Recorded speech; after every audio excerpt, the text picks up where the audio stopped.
Welcome today, everyone, to the set of Better Tomorrow podcast. Today we're joined with Dr. Momchilo and Milutin. They are pioneers in the world of nanobiotechnology, and today they're going to be talking to us about polymeric nanoparticles. Welcome, guys. Hello. Thank you. Okay, so there's been a bunch of questions, and I'm going to start off with the biggest one yet. So, why have polymeric nanoparticles become such a central tool in today's modern nanomedicine? Well, this is because polymeric nanoparticles are incredibly versatile engineered structures. They let us encapsulate drugs, protect fragile biomolecules, target specific tissues, and precisely control release kinetics within the body. They become foundational in fields like cancer therapy, vaccines, imaging, regenerative medicine, all because they merge the chemical tunability of polymers with the precision of nanoscale engineering. We can dial in size, charge, surface chemistry, even change the degradation rate to match exactly what these therapeutics need. And that tunability is really what drives their impact, because with a single polymeric system, you can build sustained release carriers, targeted delivery vehicles, or even multimodal theranostic platforms. They're adaptable enough to handle small molecules, peptides, nucleic acids, and even imaging agents. So today, we'll break down how these nanoparticles are built, how they behave biologically, how they're targeted and internalized, the major therapeutic areas where they excel, and then we'll walk through our own design for a pancreas-targeted nanoparticle for type 2 diabetes therapy. So stay tuned. Nice, that's amazing. Yeah. So with that being said, could you guys be able to explain exactly what are polymeric nanoparticles? So, in essence, they're nanoscale drug carriers built from natural or synthetic polymers. They're usually around 10 to 100 nanometers in size, and this allows them to move through biological fluids efficiently and interact with cells in ways bulk drugs usually can't. Okay. We also rarely hear about their key advantage, which is structural flexibility, because depending on the polymer arrangement, we can make solid particles, hollow nanocapsules, or core shell systems like micelles. Each architecture determines how a therapeutic is incorporated and how it's released. For instance, hydrophobic drugs can be embedded in a polymer matrix, charged molecules can bind to the surface, and imaging agents can be positioned in specific regions to optimize signal. So, and these systems are designed to degrade predictably. A common example is PLGA, a polymer which breaks down through ester hydrolysis into lactic and glycolic acid. So both are naturally metabolized, and the carrier safely clears away after delivering its payload. Okay, so let me get this straight. They're basically tunable, degradable platforms that can be engineered for a wide range of different therapies. Exactly, because the structure, chemistry, and degradation profiles let us tailor how the nanoparticle behaves inside the body. Okay, that's good to know. So what kinds of polymers are we actually talking about, these nanoparticles, right? So what is used to build them? So we're mostly talking about two categories here. We have natural polymers and biodegradable synthetic polymers. Natural ones like chitosan, albumin, and alginate are useful when you need mucoadhesion, mild fabrication conditions, or inherent bioactivity. Chitosan's positive charge, for example, enhances interactions with negatively charged cell membranes, which is extremely important. Okay. On the synthetic side, the standards are PLGA, PLA, and PCL. These are FDA approved, degrade predictably, and produce physiologically safe byproducts. PLGA is the most tunable because its degradation rate shifts simply by adjusting the lactic to glycolic acid ratio. Yeah. So PCL breaks down much more slowly. It's ideal for long duration release or implantable formulations. While PLA, on the other hand, offers intermediate degradation with solid mechanical stability. I see. So the polymer choice is basically essential because it dictates the degradation rates, mechanics, and other biological interactions. No, exactly. And that choice drives the entire performance profile of the nanoparticle. Okay, and a lot of questions that came up asked about pegylation. I'm not sure if I'm saying it correct. It shows up in almost every nanoparticle design. Yeah, so PEG, polyethylene glycol, is typically grafted onto nanoparticle surfaces to form a hydrated steric barrier. So kind of a stealth layer that minimizes protein absorption and reduces recognition by mononuclear phagocyte systems, almost like the alarm system, which dramatically extends circulation time. That essentially allows the particle to remain in systemic circulation long enough to reach its target tissue, especially in cases where passive accumulation or ligand-mediated uptake is required. So the big picture would be this. Polymer selection and surface modification dictate everything.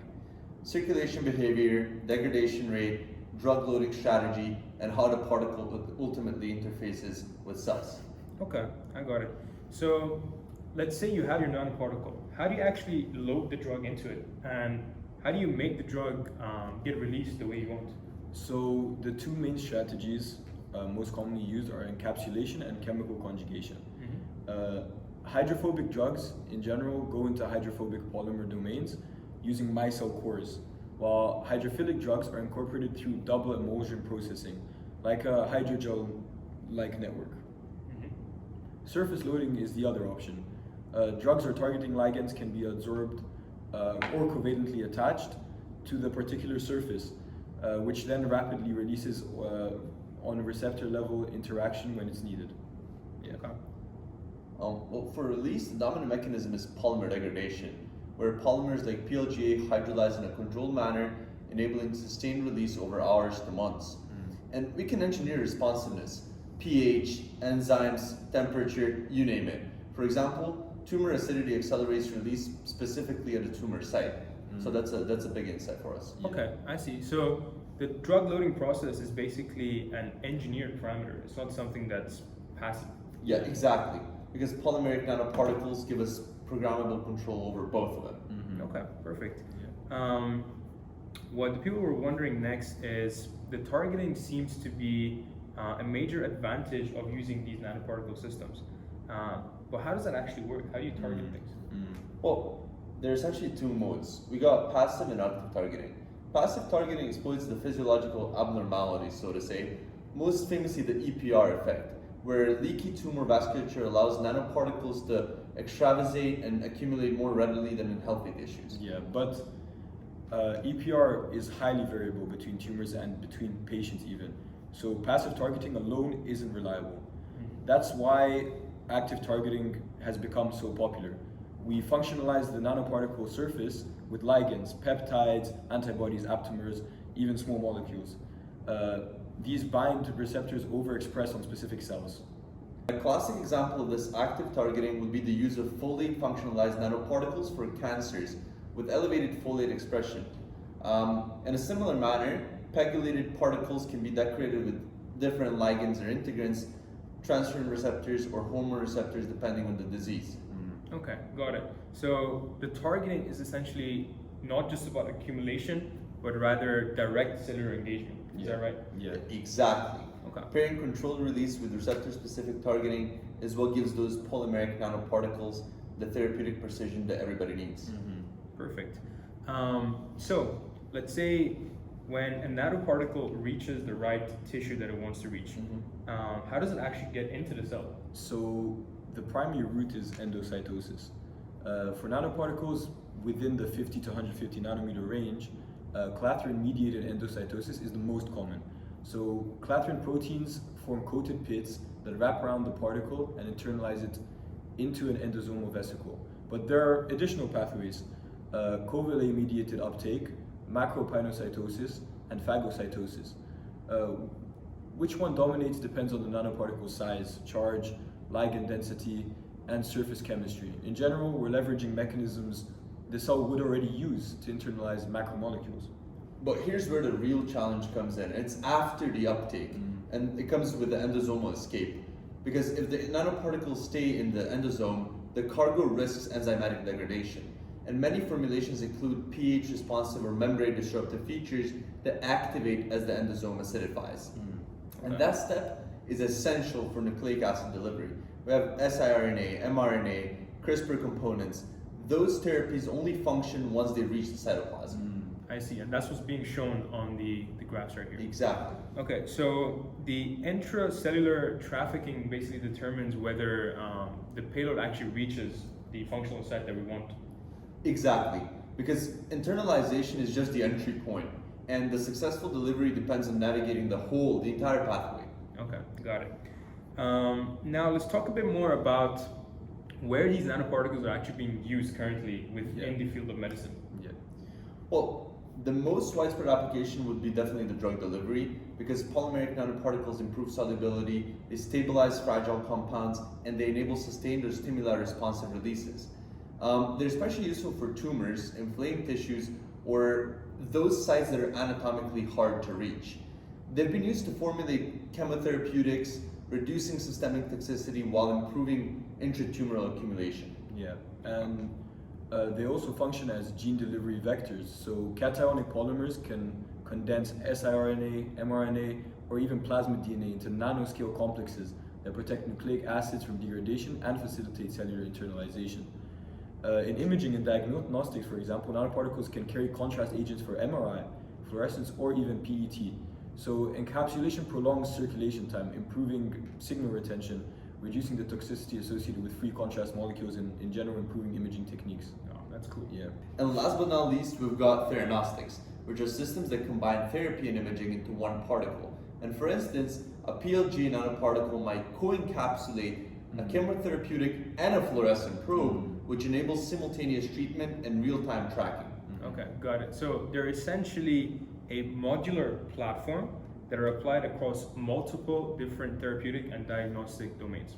Exactly. And it's that versatility that explains why polymeric nanoparticles are being explored in oncology, endocrinology, neurology, and nearly every area where targeted delivery matters. Yeah, that's awesome.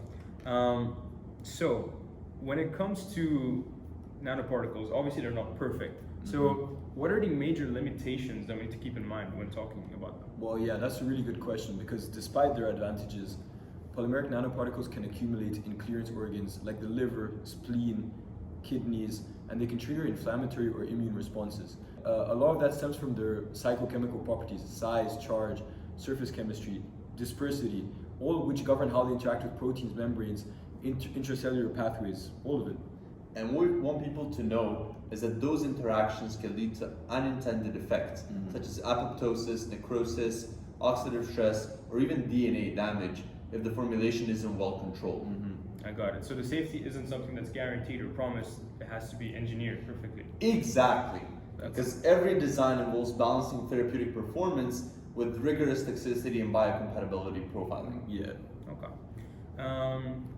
So the other thing I wanted to ask you guys about is, you guys covered the fundamentals of everything and went in depth about nanoparticles.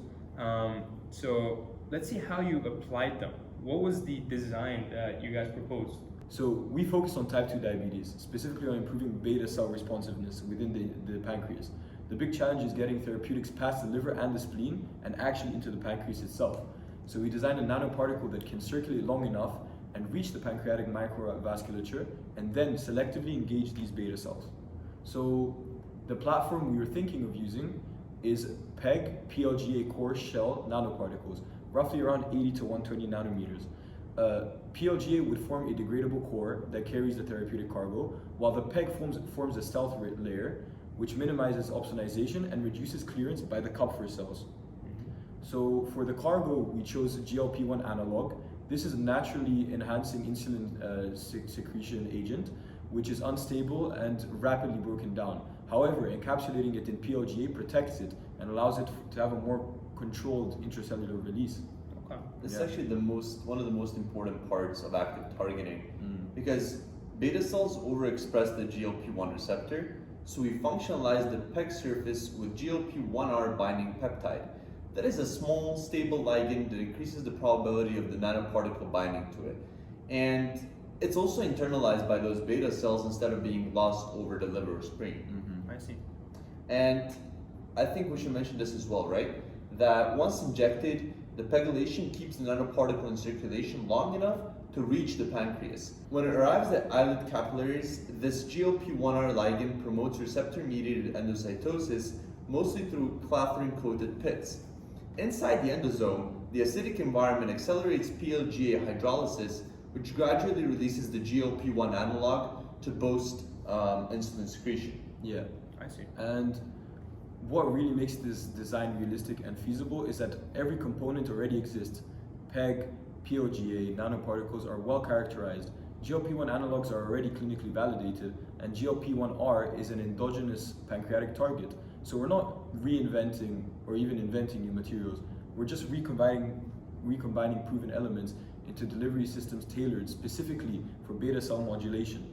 I see. So your big idea is a targeted, controlled activation of the beta cells in the pancreas for a far fewer systematic effect than what already exists with the conventional GLP-1 therapies.